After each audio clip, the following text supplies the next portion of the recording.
उचित समझो, जो उचित समझो वही करो।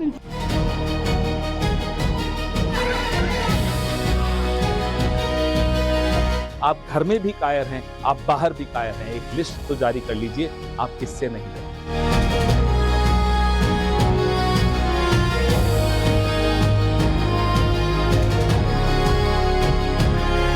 उनसे मोहब्बत की दुकान है जो देश के ही किसी नागरिक के कब्र खोदने के सपने देखती है।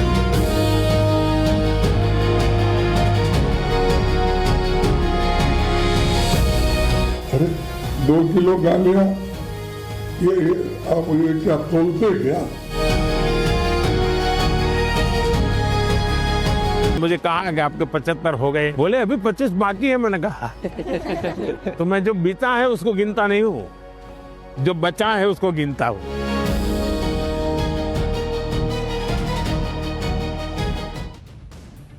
प्रधानमंत्री मोदी ने संसद में जिस अंदाज में कांग्रेस की धुलाई की थी, उससे पूरी कांग्रेस अभी तक उबर नहीं पाई।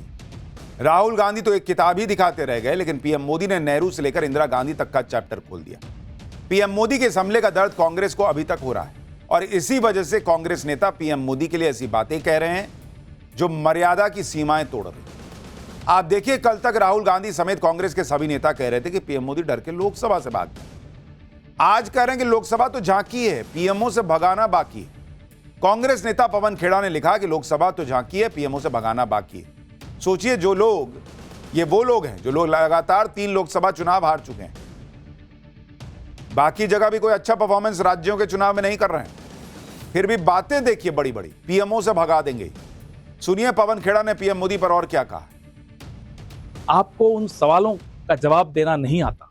जो सवाल अब आपके पास, आपके सामने आ रहे हैं, वो एप्स्टीन पर हैं, वो नरवणे साहब की किताब पर हैं, वो अमेरिका की उस अजीब सी ट्रेड डील पर हैं।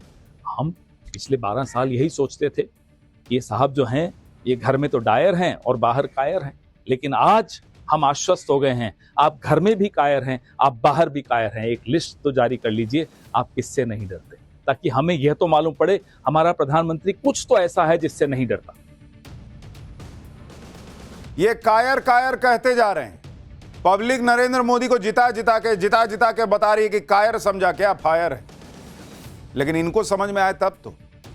कभी कब्र खोदने की बात करना, कभी पीएमओ से भगाने की बात करना। नरेंद्र मोदी से नफरत में राजनीति का लेवल देखिए क्या हुआ। मोदी की कब्र खोदने की बातें तो ये बहुत पहले से करते रहे।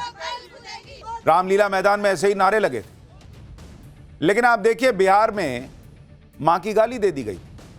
अब फिर वैसे ही पर्सनल अटैक हो रहे हैं, कभी डरपोक, कभी कायर, इसी तरह की बातें। और राहुल गांधी भाई, वो तो आज भी वहीं अटके हैं। जो उचित लगे वो कर लो वाले, जो उनको लगता है किताब में छपा था, उनके हिसाब से ये फ्री हैंड देना नहीं है, ये तो कन्नी काटना है। तो वो उसी को बोले जा रहे हैं, उनको कोई बता भी नहीं रहा कि बॉस ये क्या कर रहे हैं आप। सुनिए आज क्या बोले। राहुल जी सारी बातें कही, जो उचित समझो, जो उचित समझो वही करो। राहुल जी, प्रधानमंत्री ने ये भी कहा कि वो आने वाले दिनों पर फोकस करते हैं। राहुल गांधी कितना खुश रहते हैं ऐसी चीजों पर जिसका उनके पॉलिटिकल करियर में आप कहिए या उनकी पार्टी के पॉलिटिकल करियर में आप कहिए कि 0 योगदान होने वाला है, लेकिन वो अंदर से उनको लोग आसपास को, अरे क्या सर, क्या आप निकाल दिए, जो उचित समझो वही करो, वही बोले जा रहे हैं। राहुल गांधी जब ये बार बार कह रहे हैं कि जो उचित लगे वो करो, ये राहुल का तंज कम कांग्रेस नेताओं को मैसेज ज्यादा लग रहा है कि पीएम मोदी को जैसे घेर सकते हो घेर लो, मर्यादा तोड़नी है तोड़ दो, जो उचित लगे वो करते चले जाओ। यही वजह है कि इंडी के इकोसिस्टम वाले आए दिन मोदी को कोस रहे हैं, गालियां दे रहे हैं। दूसरी तरफ कांग्रेस अध्यक्ष कहते हैं कि पीएम मोदी गालियां गिनते हैं क्या, जो बार बार कहते हैं कि मुझे 2-2 किलो गालियां पड़ती हैं, तौलते हैं क्या। सुनिए क्या कह रहे हैं। मेरे को 2-2 किलो गालियां देते हैं। अरे 2 किलो गालियां ये आप ये क्या तोलते क्या? गालियों को तोलते हैं। इतने शब्दों में मेरे को गालियां दिए, बोलो वो कुछ है। 2-2 किलो 1-1 कुंटल गालियां मुझे देते हैं और ये क्या है? कह रहे हैं गाली तोलते हैं क्या, उनको कैसे पता 2 किलो दिए? 2 किलो थोड़ी था, 2.5 किलो था, गलत तोले हैं। आप ये भी देखिए कि कांग्रेस और राहुल गांधी अपने मोदी विरोध में कर क्या क्या रहे हैं। पीएम मोदी ने अमेरिका से ट्रेड डील की तो राहुल गांधी बोले ये ट्रैप डील है, पीएम ने ट्रंप के आगे सरेंडर कर दिया। पीएम मोदी ने ईयू से ट्रेड डील की, कांग्रेस बोली इससे नुकसान होगा। बजट सत्र में राहुल ने बजट पर कोई बात नहीं की। राहुल गांधी का पूरा फोकस हंगामा करने पर रहा। लोकसभा में पीएम मोदी ने भाषण नहीं दिया।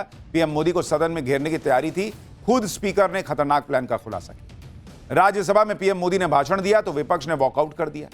यानी आप देखिए कि राहुल गांधी और कांग्रेस का मकसद सिर्फ हंगामा खड़ा करना था, और जब पीएम मोदी ने राज्यसभा में स्पीच दी तो राहुल गांधी और कांग्रेस उसे झेल नहीं पाए। पीएम मोदी ने खुद कहा कि वो जब शुरू करते हैं तो रुकते नहीं। उन्होंने कल कहा था कि कांग्रेस ये पचा नहीं पा रही कि मोदी कैसे पीएम की कुर्सी पर बैठ गए। ये कांग्रेस की नफरत है जो मोहब्बत की दुकान की आड़ में चल रही है। सुनिए कि जम्मू कश्मीर के सीएम उमर अब्दुल्ला जो कह रहे हैं कि वो जब भी पीएम मोदी के लिए अच्छा बोलते हैं तो कांग्रेस के नेता भड़क जाते हैं। मैं उन लोगों में से नहीं हूं ना जो अगर कोई अच्छा काम हो जम्मू कश्मीर के लिए मैं उसका शुक्रिया ना करूं। जहां जहां वजीर आजम का हमें साथ मिलता है, होम मिनिस्टर साहब का साथ मिलता है, फाइनेंस मिनिस्टर साहिबा का साथ मिलता है, मैं शुक्रिया करता हूं। इसके लिए बीच बीच में मेरे जो दोस्त हैं खरा साहब वगैरह वो थोड़े नाराज हो जाते हैं क्योंकि उनको ठीक नहीं लगता कि प्राइम मिनिस्टर साहब का मैं शुक्रिया क्यों करूं या उनके बारे में अच्छे अल्फाज क्यों दोहराऊं। आप सोचिए कांग्रेस को नरेंद्र मोदी से कितनी नफरत हो। कांग्रेस के साथी उमर अब्दुल्ला कह रहे भाई कि मोदी की तारीफ कर दूं तो कांग्रेस वाले नाराज हो जाते हैं। पीएम मोदी के हमलों से कांग्रेस बौखला अलग जाती है। दूसरी तरफ पीएम मोदी अपने काम में लगे हैं। आज छात्रों के साथ परीक्षा पर चर्चा की। पीएम मोदी हर साल परीक्षा से पहले बच्चों से चर्चा करते हैं, बच्चों को टिप्स देते हैं, उनका तनाव कम करने की कोशिश करते हैं। आज भी पीएम मोदी ने छात्रों को कई उपयोगी टिप्स दी।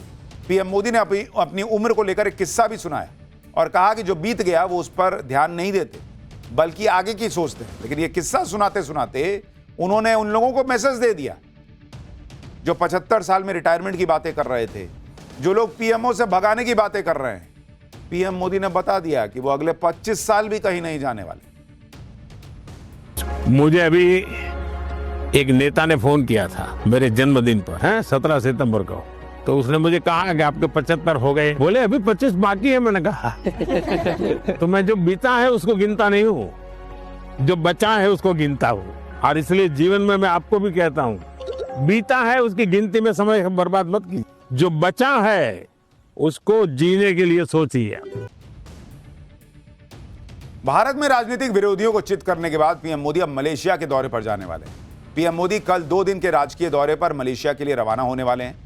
दक्षिण पूर्व एशिया में भारत की ताकत लगातार बढ़ रही है और पीएम मोदी की एक्ट ईस्ट पॉलिसी भी है। ऐसे में मलेशिया का दौरा बहुत महत्वपूर्ण साबित होने वाला है। मलेशिया के साथ पीएम मोदी कई इंपॉर्टेंट डील कर सकते हैं। पीएम मोदी ने यूरोपियन यूनियन के साथ मदर ऑफ ऑल डील की, फिर ट्रंप के साथ फादर ऑफ ऑल डील की और अब मलेशिया के साथ डील कर सकते हैं, जिसे डील ऑफ एशिया कहा जा रहा है। पूरी दुनिया की नजर पीएम मोदी की और मलेशिया के पीएम अनवर इब्राहिम की मुलाकात पर टिकी है। आप देखिए कि पीएम मोदी यूं ही मलेशिया नहीं जा रहे, इसकी बड़ी वजह है पीएम मोदी का फोकस सेमीकंडक्टर और रेयर अर्थ एलिमेंट यानी REE पर है। मलेशिया सेमीकंडक्टर का बड़ा हब है। दुनिया का 12 से 15% रेयर अर्थ एलिमेंट यहीं प्रोसेस होता है। भारत मलेशिया की कंपनियों को भारत के सेमीकंडक्टर प्रोजेक्ट में निवेश के लिए कह सकते हैं। मलेशिया में समझौता होने से सेमीकंडक्टर और REE सेक्टर में भारत को फायदा होगा। मलेशिया से सेमीकंडक्टर और रेयर अर्थ एलिमेंट्स आसानी से मिलेंगे, जिससे चीन पर निर्भरता कम होगी। मलेशिया के साथ ज्वाइंट वेंचर से 27,000 करोड़ का रेवेन्यू जनरेट होगा। इसके साथ ही देश में 25,000 नई नौकरियां भी पैदा होंगी। साथ ही भारत के UPI और मलेशिया के पेनेट को आपस में कनेक्ट किया जा सकता है। ऐसा होने पर दोनों देशों के बीच डिजिटल लेन देन और आसान हो जाएगा। पीएम मोदी मलेशिया के साथ सेमीकंडक्टर और रेयर अर्थ एलिमेंट्स को लेकर बात कर सकते हैं। इतना ही नहीं, भारत और मलेशिया के बीच डिफेंस डील भी हो सकती है। भारत मलेशिया को डोर्नियर विमान बेचेगा। डोर्नियर विमान भारत में HAL बनाती है। भारत मलेशिया के पायलट्स को ट्रेनिंग भी देगा। भारत ने स्कॉर्पियन पनडुब्बी अपग्रेड का प्रस्ताव भी दिया है। स्कॉर्पियन पनडुब्बी भी भारत में बनती है। मलेशिया को Su-30 जेट के रखरखाव का प्रस्ताव भी दिया जा सकता है। आप देखिए कि भारत कहां से कहां पहुंच गया है। भारत पहले भी दूसरे देशों को रक्षा उपकरण बेचता रहा, लेकिन पीएम मोदी का यह दौरा सर्विसिंग से आगे बढ़कर टेक्नोलॉजी अपग्रेड तक पहुंच गया है। भारत दुनिया का पहला देश बनने जा रहा है जो किसी दूसरे देश के रशियन Su-30 फाइटर जेट्स को अपने स्वदेशी हथियारों और एवियोनिक्स के साथ अपग्रेड करने का प्रस्ताव दे रहा है। दुनिया में भारत की ताकत बढ़ती चली जा रही है, साथ ही पीएम मोदी का ग्लोबल स्टैचर भी बढ़ रहा है। पीएम मोदी बड़े देशों के साथ डील तो कर ही रहे हैं, ग्लोबल मैटर्स पर महत्वपूर्ण भूमिका निभा रहे हैं और अब कई देश खुलकर भारत की ताकत और पहुंच को स्वीकार कर रहे हैं। पोलैंड के उप विदेश मंत्री ने ऐसा खुलासा किया जो हैरान करने वाला है। पोलैंड के उप विदेश मंत्री ने व्लादिस्लाव बार्टोशेव्स्की ने उन्होंने दावा किया कि पीएम मोदी ने यूक्रेन पर न्यूक्लियर हमला होने से रोका था। व्लादिस्लाव ने बताया कि पीएम मोदी ने 2022 के आखिर में पुतिन से बात की थी।